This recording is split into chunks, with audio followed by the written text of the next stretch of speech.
This is Harriet Grayson, your host and producer for Community Culture Showcase. And we have a very, very interesting group here today. We're talking about bridging the gap between the young and the old and the oldest among us in this wonderful program that is brought to us here in the Mystic area with students, with people who run a particular program, and I am really very, very happy to have them with me. So let me introduce our guest today. So I have Dr. Chris Morren, who is the director of the Mystic Geriatric Institute, which is it? President, yeah. Okay. And Melanie Greenhouse, who is one of the coordinators and works with this program. And then we have two brilliant young poets who are the leading young Renaissance ladies who are going to lead us into this century and bring art and culture and all kinds of other wonderful things to anyone who comes by and with them. So we have Molly and we have Eve. So Chris, tell us about this incredible program and about your institute. Thank you, Harriet. Mystic Geriatrics Institute developed about 7 years ago.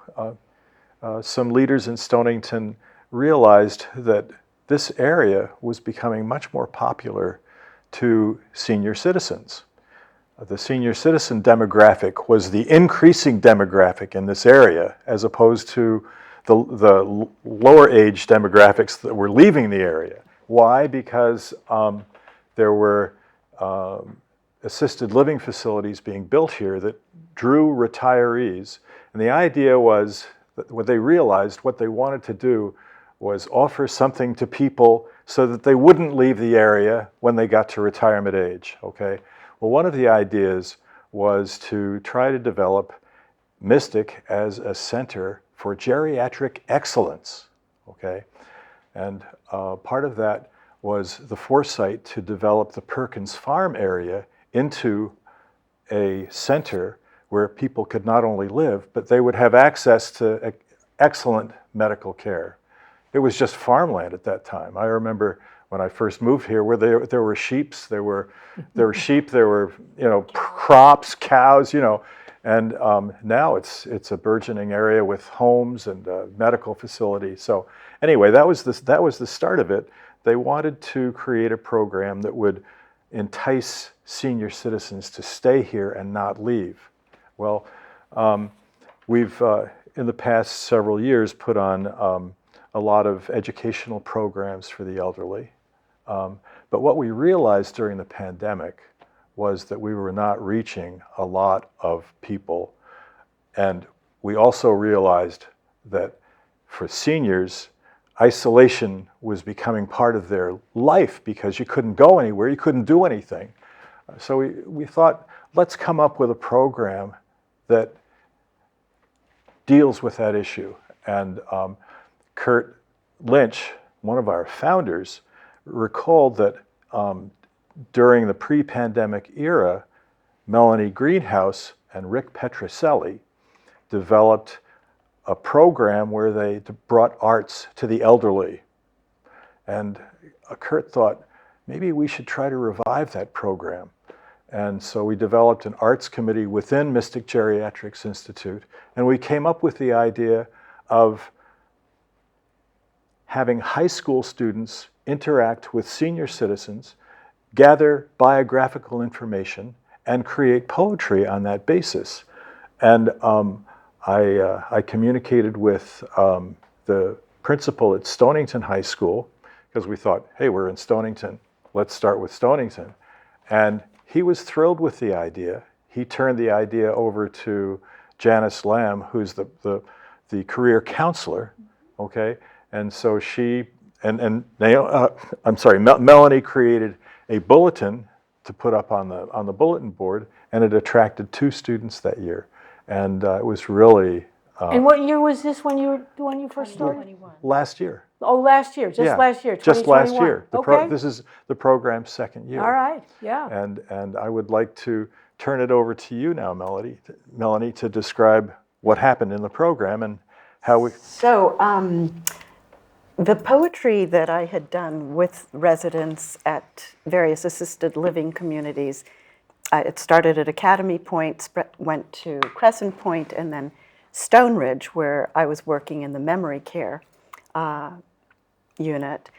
And when the pandemic hit, after 12 years of doing this work, the job ended. So that's when I joined forces with Mystic Geriatric Institute. And we developed the idea of trying to bridge the generations, recruiting high school students and matching them with seniors in the community, either at assisted living places or nursing homes or in the community.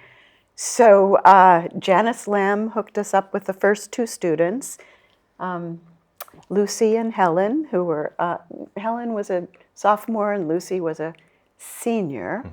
And we found residents for them to interview. And Let me interject. Yeah. Why poetry? Why not short stories? Good question. There's many other kinds of formats that you could have chosen. Excellent question. The reason is it's very intimidating to try to collect a whole life story. And so I had gotten ideas from other poets. This is a very well-known poet, Kenneth Koch, who wrote I Never Told Anybody.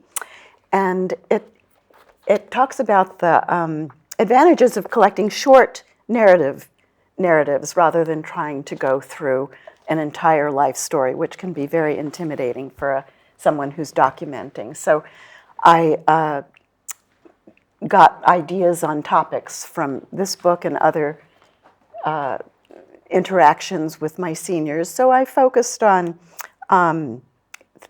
ideas like talk about your first disappointment, your first date, where you learned to drive, the most beautiful place you've ever been, the most beautiful thing you've ever seen, the quietest place you've ever been. So I developed a series of topics that seemed to generate interesting responses. Oh, a favorite one was talk about something you knew you shouldn't do, but you did anyway. Also, So, what about what you did with your hands? and the story of your hands. The story of your hands. Right, yeah. that was an important topic. So when the pandemic hit and my jobs ended, that's when we It was joined the middle of the forces. pandemic It was when March. we got this committee together. Right, March of 2020. 2020. 2020. Yeah. Just when it all hit Yes. Yes. in this country. Yes. So trying to brainstorm a way to evolve the project, and the high school idea came about. And why high school, not college? Not is there something special about being 15, 16? I think the locality. I mean, Chris lives in the Stonington area, and he had contacts with the superintendent, and so the superintendent passed it on down through the principal, and the principal passed it along to. This was funny because I contacted the principal and nothing happened. The superintendent's wife was a former member of our organization. So I said, do you think you could talk to your husband and see if he could generate some interest in this program? And all of a sudden, he was very interested. You know the adage, it's not what you know, it's who you know. Exactly. That's great. So did you want to read some poetry from a former student? Did you? Is that what you went to? Chris has I something have, from last year's Lucy's student. poems here. Just to give us just to give you a us- flavor. yes, exactly. Lucy's subject was Beverly. Beverly was a resident of the Lord's Point community. Okay. Lucy wrote a poem entitled He. And he was the subject's husband. Okay? He comes in after my midnight shift. Beverly was a nurse. Okay? I see. To drink stale coffee and flirt. He pulls the car over on our first date to get out and direct traffic. He stands in the middle of the intersection and makes the cars wait. He stands there while a mother struggles her children across the road, then waves the cars forward. He looks back at me and winks. And if I had to pick a moment I knew he was the one for me, that would be the one. Nice. Very nice. And is the idea that with the poetry, because it's generally short, that it keeps the mind focused? Is that for the benefit of the poet or for the benefit of the subject? I think for both. I think selecting pivotal episodes in someone's life creates a much more coherent piece than trying to cover the whole spectrum of a life. So Molly, you're one of our poets. Yes. So tell us a little bit about you and what got you interested, well, one, in poetry itself, and two, of course, your involvement with this particular program. Well, Harriet, I beforehand, I loved writing, but I never really had gotten into poetry much. But I saw this flyer at my school. It was advertising, a volunteer activity where you could interact with senior citizens, and you would record their stories and turn them into poetry. And I thought, that would be really cool to, talk to someone who's from a different generation to see their perspective on life as it is. As I said before, I hadn't written a ton of poetry before, but I was like, you know what, I'll give it a shot. I was a little nervous at first, but I quickly found out that, hey, this is something that I might be good at, and I really started to enjoy it. And it led me to, I actually became the poet laureate for my school. Which is Stonington High School. Stonington High School. And so that led me to reading at different ceremonies at school, like the National Honor Society induction, and eventually my graduation. So I read at my graduation. But it was all from this little flyer, me thinking, hey, might try something new, see where it takes me. So. Do you have grandparents or great-grandparents that you can that you have at home that you might have led you to say, oh, I'll talk to these other seniors because my grandmother's interesting, my grandpa's got a fun story? I don't have any grandparents anymore, but my grandfather, he always had a ton of stories to tell, and I think that might have inspired me to, or sparked my interest in older people and their stories, because he always had a ton of different stories, and he was always telling a story. So I knew that senior citizens and older people, they definitely have stories to tell, but they don't always have the opportunity to do so. Correct. Do you want to share with us a couple of your poems? Yeah. So I wrote 5 poems for this project. Yeah. I'll share a few with you. 5. Yeah. Okay. Well, maybe say something about Mary. Oh, yes. So I wrote 5 poems. So what happened was I got a subject that Melanie connected me with. I actually never met my subject in person, which was a little bit strange. Usually, in theory, you would meet with the subject in person, but I actually never met my subject. Her name is Mary, and she lives in Lebanon, so she, far away. Not the country Lebanon, but no, Lebanon, Connecticut. And so we were never able to meet each other in person, but she exchanged all of her stories over the phone. But I still, even if I never have, seen her in person, I still definitely, she's very very exciting energy to her, and she was very happy to, share these stories, and I did my best to, compile them into these poems. Did you ever see a picture of her if you never saw her in person? So she ended up sending me some photos, about maybe 10, 15 photos about, she sent me not a postcard, but an invitation from her 90th birthday party. She had just turned 90 years old. Her standing outside her door with a little tiara, birthday tiara. And then she sent me some other photos from the different trips she had taken over the years. She said the best place she had ever visited was Italy, and she sent me some pictures of that, which I used those pictures and took those images and put them in a specific poem that I wrote about her trip. Okay, all right. Yeah. So now let's hear some poetry dedicated to Mary. All right. This first one is called Pilot. I have lived in one town my whole life, Lebanon, Connecticut. I live in a Cape house on the Circle, but when I was young, I worked with my family on our farm, pitching hay and harvesting 500 bushels of apples every fall. When I had a family of my own, I became a switchboard operator. But in my free time, I traveled to Newport and Narragansett and sat on the rocks to think, I wish I could have been a pilot. When the jets fly over my roof, I wonder, with such tiny windows, how do they fly it?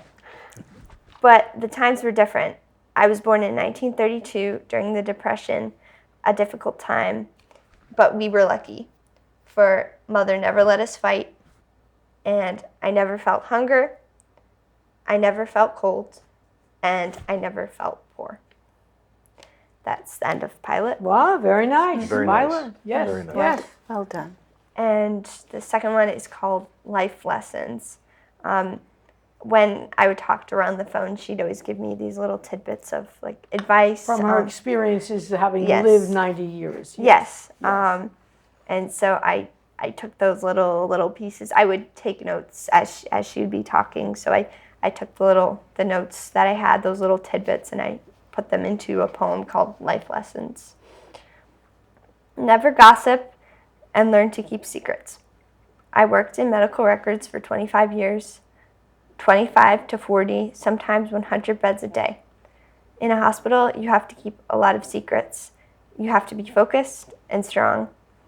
I told the girls at the hospital this, now I'm telling you. Back yourself up, because in the end, you are the only person to rely on. So if you notice, I used like just the quotes that I extracted quotes from our conversations, and I tried to keep it in the voice of Mary. So that's it sounds like when I'm reading these, it sounds like I'm speaking, but it's in her voice. Yes, now let me ask you, so you're a poet, a young poet. Is there some poet out there that is your inspiration? I don't have a specific one, but I really like Audre Lorde. I think she's not alive anymore. She wrote in the 70s, and she wrote a lot of great essays and poems.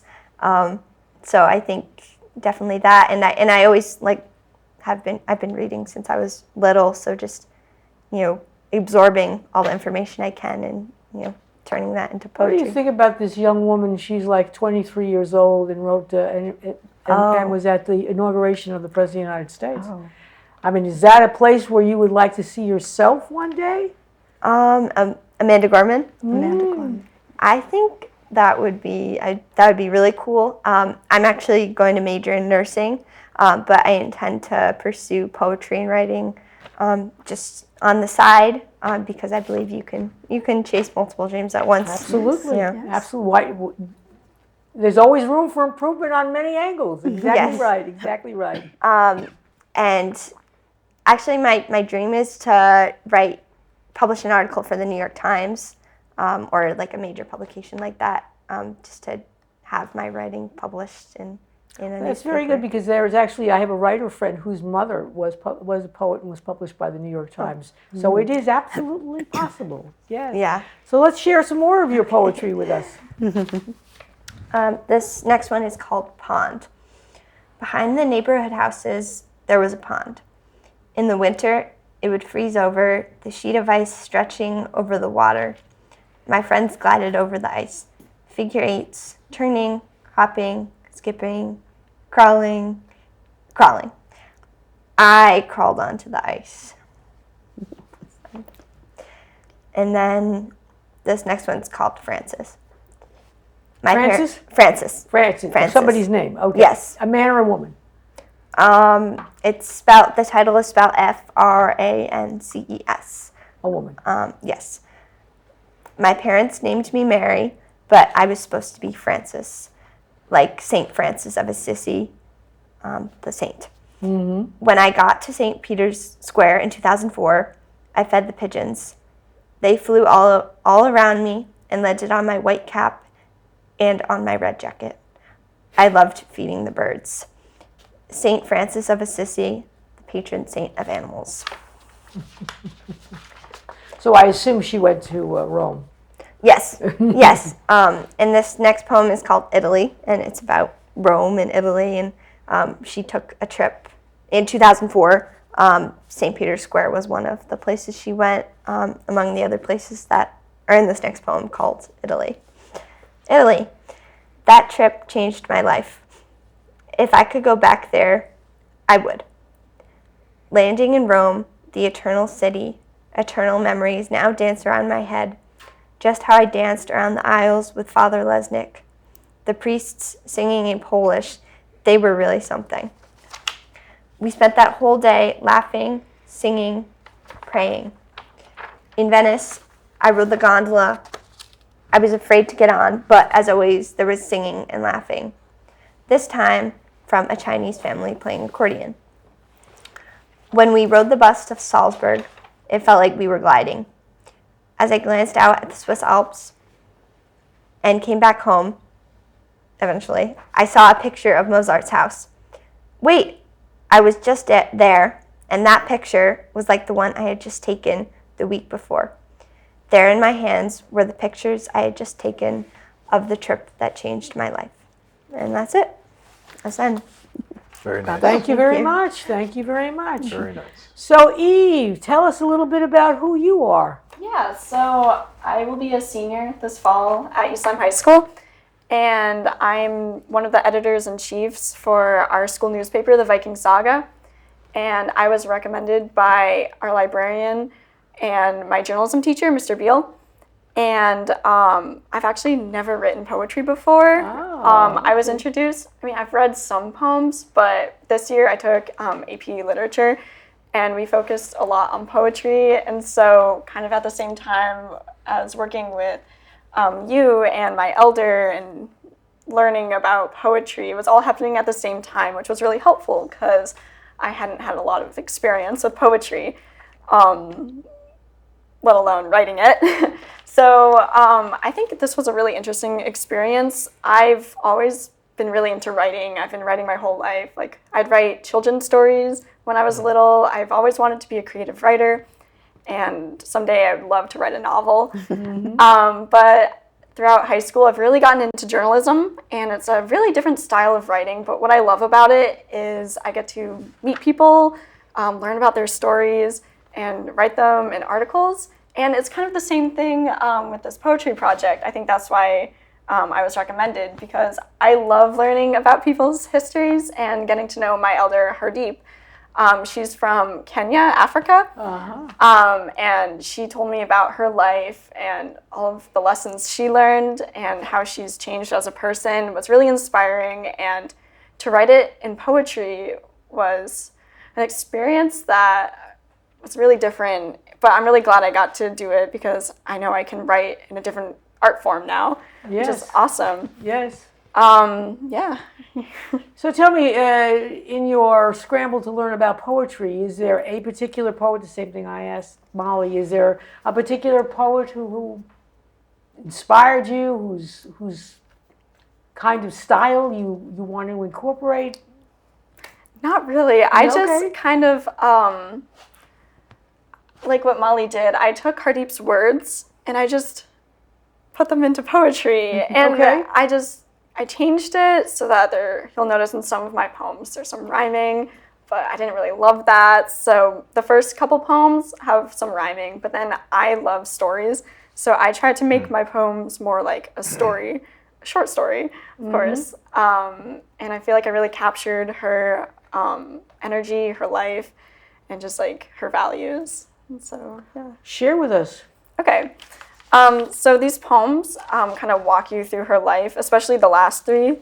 The first two are about something she loved throughout her life. So I have a introduction for each of them. So Hardeep, she visited the Bouchard Gardens in British Columbia a place which she will always remember for its beauty in life and a reminder to appreciate the beauty in our world. So this one's called Precious Flowers. I held my breath, for the willow tree stopped dancing. The flowers were free to be given attention. Lovers on one knee in a patch of red, red roses. Young girls dancing with lilies, all pretty and white. Daisies too, prepped with lovely poses, flourishing in the sun's almighty light. I held my breath to absorb the view. The wind held her breath, and so would you. For no one could allow for one petal to leave. There was no sight of flower thieves. For time moves on through growth and decay. My love for flowers will always stay. Ah, okay. Is it possible to capture the actual words from your subject's mouth, the words that they actually use, Yeah. to incorporate within the poetry? For not for this one. She talked a lot about, one of the prompts was what was one of the most beautiful places you've ever seen, and she kept going back to the Bouchard Gardens and how she really emphasized how it was a great place to really take a deep breath and just appreciate the nature around her, and she noticed all these people just like living in the moment. So that's what this poem was focused on. It wasn't necessarily her words, but I do get to her words in a couple poems, but this one was my words. That's all right. Yeah, so my next one, we talked a lot about hands, and she was a nurse and she practiced Reiki. So I can read the introduction. So Hardeep is very interested in the power of healing with hands. Through the practice of Reiki, Hardeep gave her energy as a form of healing and comfort to some of her patients. So healing with hands. I watched her sit and cry. Her love was dying, but she could not say goodbye. My heart wrenched, my heart burned, my heart sobbed for her. The power from inside of love and healing stretched through my veins and became a feeling of hope, of love, of power, of desire. I touched her love, feeling the magic flow through nature, through connection, through hand healing truth. I could heal with a touch. The power of my hands and energy must comfort her love, for they revive. I could heal so many lives. My hands, her love began breathing again. And then... very nice. Yeah. Very nice. Now, what country did you say she came from? Africa, or Kenya in Africa. Kenya, okay. Yes. Yes. And then so these next three poems kind of explain her childhood in Kenya. And then she moved to England to study nursing. And then she came to America to practice nursing. And she actually lives in my town. So I got to meet up with her. I had like 4 meetings with her, and they were about 2 hours each. Oh. And I really got to know her and form this really great connection with her. And when we read the poems out loud on April 30th, I believe, I had never shown her the poems, so that was the first time she heard me retell her story. And I watched like tears in her eyes. It was a really great moment, and I was glad that I was able to create that feeling for her and that I did it correctly, and it was really rewarding. So this poem is about her childhood in Kenya. So Hardeep grew up in Kenya when Africa was still greatly underdeveloped. She experienced the colonization of the British, which led to more segregated communities and a sense of racism between the different colors of skin. There were separate communities for different skin colors, and Hardeep felt safe and secure in her own brown community, where there was a lack of racism. The white people took their dominance and looked down upon the people of color through prejudices. Therefore, she liked the sense of a shared culture and identity in her community. She had her brown comfort. And in this poem, I use a lot of her words to really express what it was like. So this one's called... So you start out like a journalist, interviewing a person over the course of several hours. Right. And did you take notes, or did you record her? Normally I would record, but for this, since it was so long, I took notes and I wrote down specific words that she highlighted or like said a lot, and then I just took that and made it into a poem.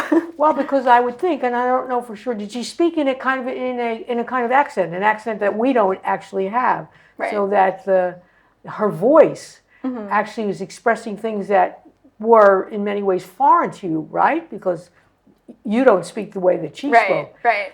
And did you find that if you captured the words that she used in the way that she spoke, that would in fact make the poem even more meaningful, say, for her? Yeah, maybe. I didn't notice too much of a difference because she's been here for a very long time. But I tried, like I said, I tried to use her words, and I feel like I did capture her voice. So that was my goal.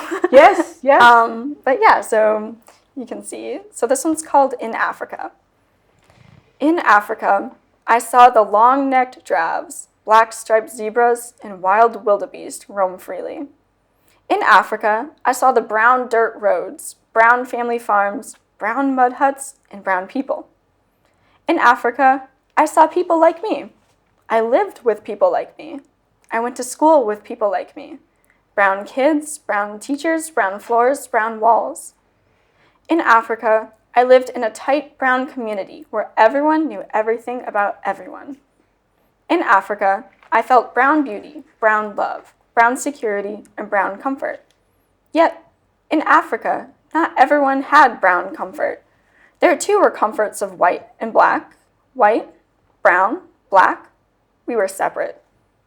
In Africa, there were white hospitals, brown hospitals, black hospitals, white schools, brown schools, black schools, white communities, brown communities, black communities. In Africa, we were separate, and that's how we liked it. We found our love and comfort with the color of our own skin and avoided the prejudice from those of different colors. In Africa, we value our own culture and live among our own people. In Africa, I had brown comfort. I really like the use of the in Africa, repeated over and over again, and then linked with color, brown, black, white.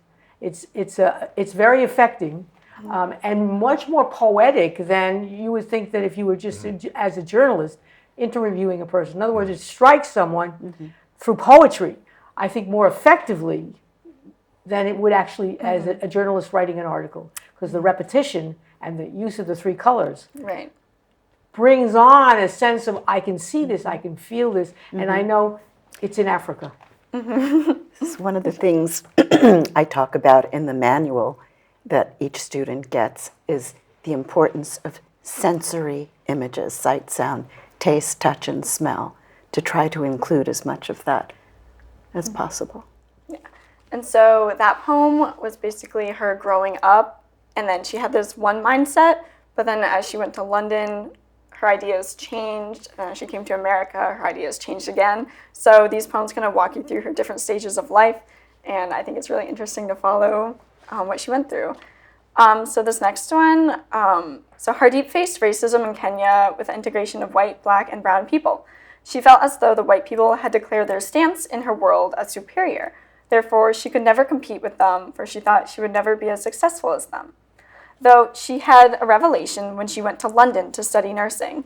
She realized white people were just like her and that they had to work just as hard as her to earn a nursing degree. From then on, she had pride and power, which she didn't think she could have back in Kenya. She became a successful nurse and eventually came to America to practice nursing in hospitals. She recognized that we are all human, we all share experiences and drive to do well in this world. We are all one. And this poem is called We Are All Human. The British people came to Kenya and were told to keep away from us colored folk. The British people were given the best treatment, although they were not from here. The British people were treated like royalty. I went to London to study nursing. In dark, gray September, I sat in a train and looked out the window at the dreary houses which matched the dreary sky. Where are the castles? Where are the mansions? Where are the golden gates? In their places were gray houses, gray roads, and gray skies. Maybe not all white folk had rich houses, or rich cars, or rich china, or rich thoughts. I went to college to study nursing. I feared I was not good enough compared to the white students around me. I felt inferior. But I was far from right. Everyone worked hard. We all struggled. We all had the same experiences. We all were students. We all are supporters. We all are one. We all are human. Okay, very nice, very nice, very nice, very nice. And then my final poem is kind of the end of her life, well, in her older years, and her reflecting on what she's experienced. And she really emphasized appreciating everything, even the small things in life. And so how old was she? I believe she's in her 80s. And she talked a lot about her experience as a nurse and how she watched life come into this world and leave. And it's a really hard job, as she was explaining, and she's just grown to really appreciate life and just cherish every moment. So I can read the intro. Harriet feels so blessed to have had the opportunities to succeed in life by becoming a nurse, saving people and loving people. She emphasizes the importance of being grateful in life and wants others to appreciate the small things and recognize what you do have instead of what you don't. And this one's called Blessings. Every day is an experience. People accomplish so much and life changes so much. Makes you appreciate life, you know? You don't know if there will be a later or a tomorrow or a next day. As a nurse, every day is a blessing. Every day is life-changing. This person who was so smart, so wise, so successful, I cannot always save them. Just as they grasp the pinnacle of life, they're gone. As a nurse, every day is a blessing. Every day is a chance to make a difference. People suffer so much, men, women, children.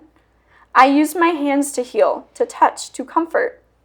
I see the difference I can make and appreciate today. As a nurse, every day is a blessing. Every day is a blessing. The world can be a scary place. I have no right to ask for anything else because I am so lucky to be who I am, to live where I live, to have what I have. What more can I ask for? I have everything I need.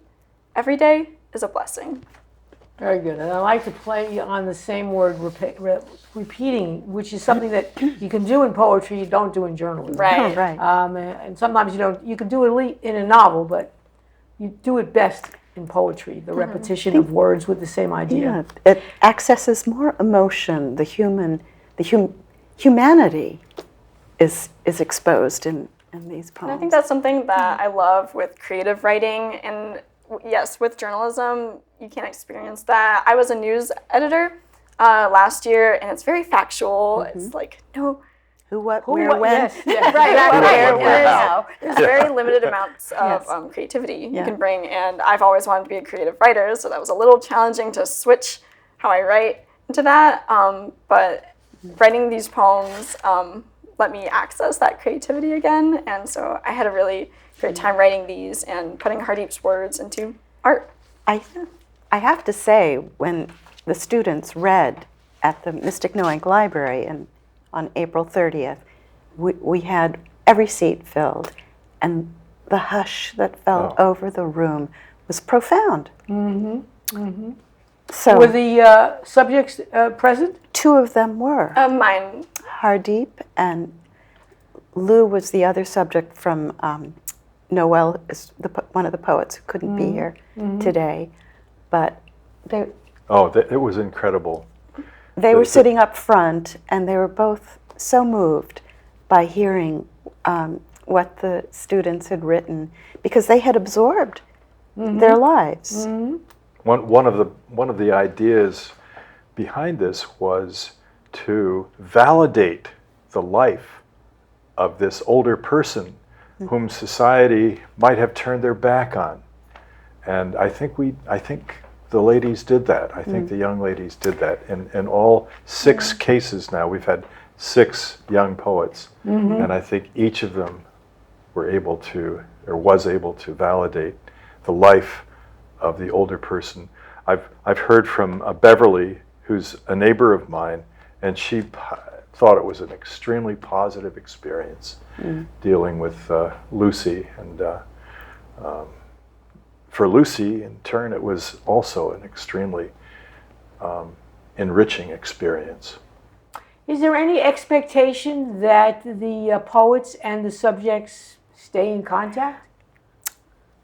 I still talk to my subject, Mary, on the phone. Sometimes, every once in a while. I'm trying to get in contact with her so I can actually meet her in person. But we're hoping to do that actually this weekend. We've been working at that. But yeah, I still do talk to her. I've sent her, pictures of what I look like. She sent me pictures of what she's looked like. So we've gotten to know each You other. send her a graduation photo? I have to do that. She actually spoiled me rotten with all these different graduation gifts. Yes. She gave Molly a huge package of gifts Oh, it was crazy. at the event in April. Graduation gifts and gifts for the. She was just to indicate how grateful she was for this interaction. Yeah. So she and whenever I call her up, she was like, "Oh, I was just thinking of you yesterday, or a couple hours ago." So I think she really got a new best friend, right? Yeah. So I didn't think I would have I didn't think I would have that relationship with a person like that, but it's really interesting, and I'm grateful for this experience. So. It's like an unexpected consequence, right? Yes. Yeah. In a very positive way. Pleasant surprises are far more enriching than terrible surprises. Yes, exactly. Exactly. Does she want to see your poems? Did you give them to her? Oh, yes. I made a packet for her of all, she wanted to read all the poems. Oh, not just Molly's. Okay. She knew what the project was about. She said, I want to read all of them. And so she got a sense of what material was being generated. Yep. So she read all of them, and she was very interested in what I was doing, and like I said before, she was happy to share her stories. Are you thinking of compiling them all, making a book or something like that? From this is the beginning, second year. That's a big job. That's a big job. That's a big I can job. tell you that. This, as much as rewarding as it was also work. Yes, of course. To try to find students and communicating long distance over Zoom and collecting the poems. But someone has mentioned trying to make a collection. Even if it's not a big book, it could be like a pamphlet, a booklet. Well, this is what Kenneth Koch did. He worked with seniors and compiled a tome doing work with this generation. And so maybe it will happen. Well, I'm thinking in terms of that it becomes a model for other people to use. Right. And so if it's in some print form or whatever, even if it's a booklet and it's available for other people to see, not only perhaps their actual poems, but in fact the experience of creating this thing for you to use again and again, because you just said it, you work so hard to create it. Right. Why not in some capacity, share it with the rest of the world? I think for now in the electronic age and with technology, I mean, you could send it in a PDF file. Right. It could happen. I mean, because it's just two people cannot go ahead and be involved with 6, 8, 10 more poets, except over a period of time, versus if you did this and somebody in Hartford picked up on it and said, oh, let's put this in the Hartford public schools. We were trying to come up with a way to expand the project, and we are looking for funding. We actually applied for a grant to create a scholarship program, thousands of dollars, because I think you deserve this reward for your work, and so we applied for a grant, and unfortunately we really never heard from the people we wrote the grant to.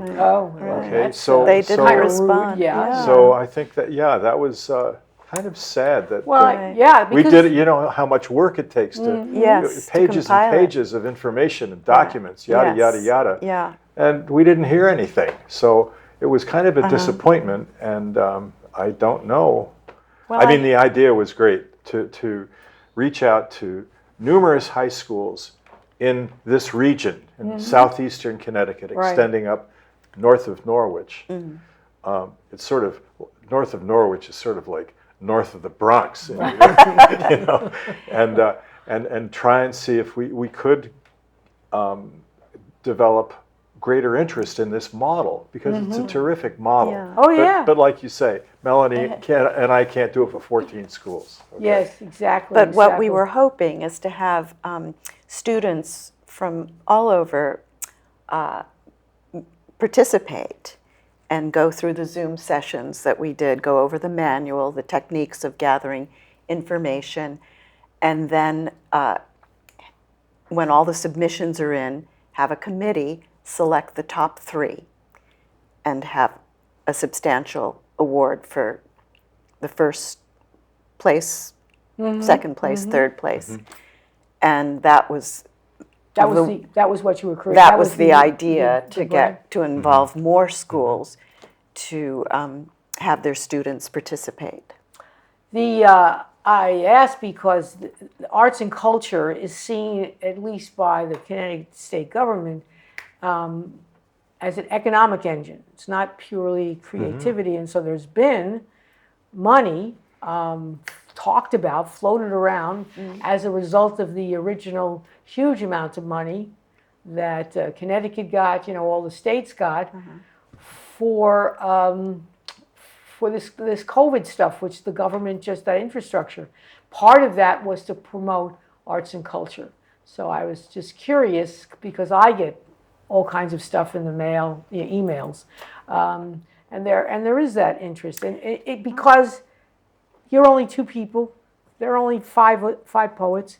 There's the potential that it could be seen again as some kind of model that others can use, and with your permission, of course. That's why we appreciate having this exposure today in your program, because the more we spread the word, maybe someone with deep pockets out there All right, will well, see the will merit.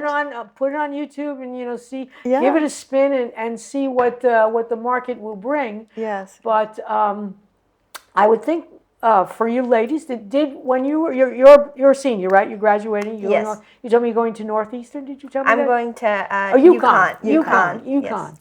So when you put your application together, was this part of your application?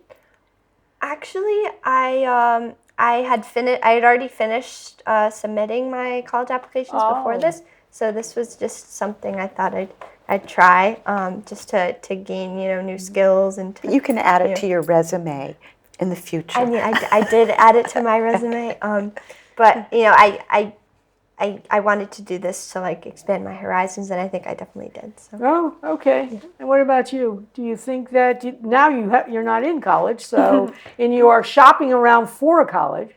Do you think that this would others see this as valuable? Oh, I think so. I think it shows an interest in communication with other people, and I think it fits with my interests of writing and journalism, and it just shows that I'm very versatile in my writing and communication skills. I'm interested in the humanities, maybe even business. So I feel like this is valuable to show, like I said, communicating and writing skills. And I think it even also would be good for anyone who's interested in geriatrics or maybe even medicine, interacting with older people and that type of thing.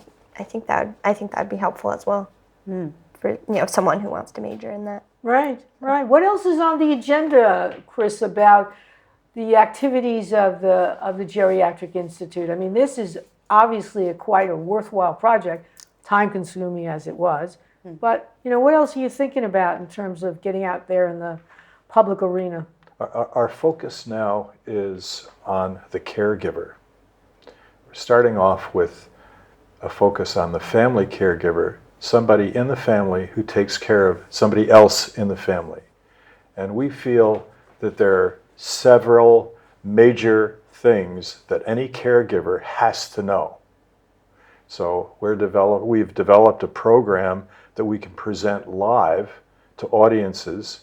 The audience we're looking for is not necessarily the older person, but the person that takes care of them, the daughter, the spouse, the family member, to teach them the basics of what they need to know to take care of this older person. For instance, as an example, very, very few people go into the caregiving status and know about things like living wills, powers of attorney, trusts, et cetera, et cetera.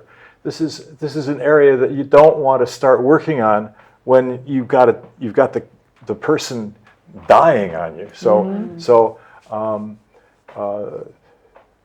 there are financial aspects of taking care of an older person, and the usual things: getting the home ready, nutritional things, preventing depression and isolation. You know, there are the standard medical things, but there are also the financial and legal things that somebody who's taking care of somebody really has to know. So Mystic Geriatrics Institute is focusing on developing curricula for people that enter this role, and where the focus now also is making this information available online. So you go to your website, and the information would then be available for people who are interested. Is that the way? That's what we're working on. Okay, so Okay. that's It's a work in progress. It's a work in progress. So Right. at this point, if someone is interested because they're a caregiver, they know a caregiver, how would they get in contact with you to get some of this information? Well, there's the website, and we have a phone number. Okay, all right. And So the people- website is on the screen. Yes. And you want to share with us what that phone number might be? Sure. It's 860-857-2110. Okay. Now they can go back to the website and see that, and that phone number is Yeah. available. Yeah. Okay. Just so people can get Absolutely. get involved. And how would you like to see this? Are you thinking about this in terms of going with senior citizen centers and having that information somehow by making presentations, Absolutely. stuff like that? Absolutely. We're the live presentations and then the online presentations. And we've been doing live presentations throughout our existence. We've had 3 major summits directed toward both professional people and lay people, basically in the areas that we've talked about: educational programs that we had in the years prior to the pandemic. Now we're focusing more on the availability of the material on the website. I'm going to Okay. start filming this summer.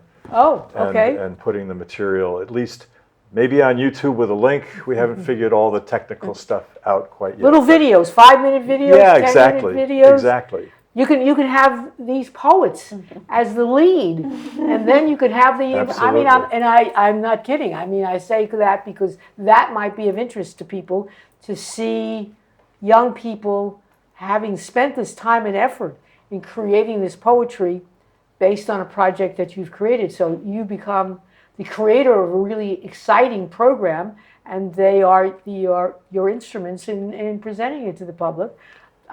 I don't know if these girls that are interested in doing that, but you're going to get some more poets, and you'll make them into actresses as well as into poets. Orators. That's Because great. That's a the great idea. there always has to be a catch. There has to be something that's of interest to the public. Otherwise, they absolutely they turn off because there's too many other things going on. But these are charming young women who have interesting stuff to relate.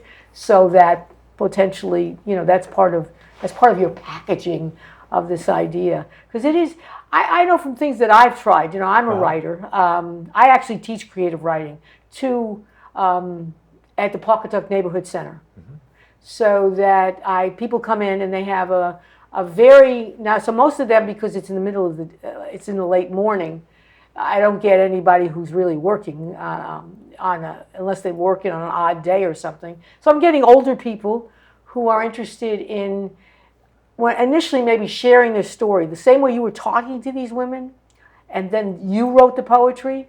They were thinking about writing something about their life story that they may then give to their grandchildren or their great-grandchildren. Something that says, you may know me as Grandpa, but I actually have this whole story behind me, which, even though I know you all your life, We just haven't had an opportunity to share this information.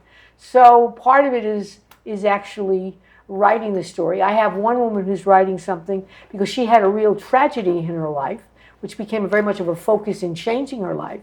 And it may be that lots of people, didn't know, in our own family, didn't necessarily know this, and so that becomes the instrument. That's the wonderful thing about writing. It becomes something very useful that becomes a platform for something even bigger. So I want to thank my guests for coming here. My goodness, the young stars of the poetry. Poetry is, in many ways, we think is a lost art, but by the very nature of you guys doing it, means it's alive and well, and it should continue to be taught in schools, because I think sometimes we get lost in all the stuff we might be able to learn, and poetry gets lost. I mean, you could be my grandchildren, so I can say that when I was in school learning poetry, we were doing the people that didn't seem to make much importance to us. People like Shakespeare, learning his sonnets, being able to copy a sonnet. You can do that as a homework assignment. Read a couple of sonnets and then try and mimic that kind of style. It actually is very hard. I mean, I'm a creative writer, but I'm never going to be a poet.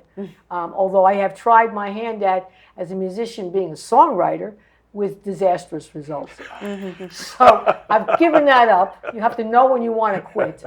But certainly writing and using the written word is very nice. And then because of technology, you can take that written word and broadcast it throughout the world. I mean, that's what's the beauty of new technology. So I want to thank you. I wish you all the best. I hope college and nursing is what you really want to do. There's lots of things otherwise to study in school. There's too many things actually to study in school. And I hope you pick something interesting. And I think Northwestern is a very famous college for journalism. And of course, Syracuse up there in upstate New York. So I want to thank you all for coming. Thank you, Harriet. Thank you very much, Harriet. Thank you very Lovely much. of you. And I want to thank my audience, and I want to remind everybody, if you want to be one of my creative writing students, we always have more room. You can contact me and come to the Pawcatuck Neighborhood Center, which is in right on the westerly Pawcatuck border. It's a lovely place, and they have a nice thrift shop if you're looking for some bargains as well. So I want to thank you for watching, and this is Harriet Grayson, your host and producer for Community Culture Showcase. Goodbye. Have fun.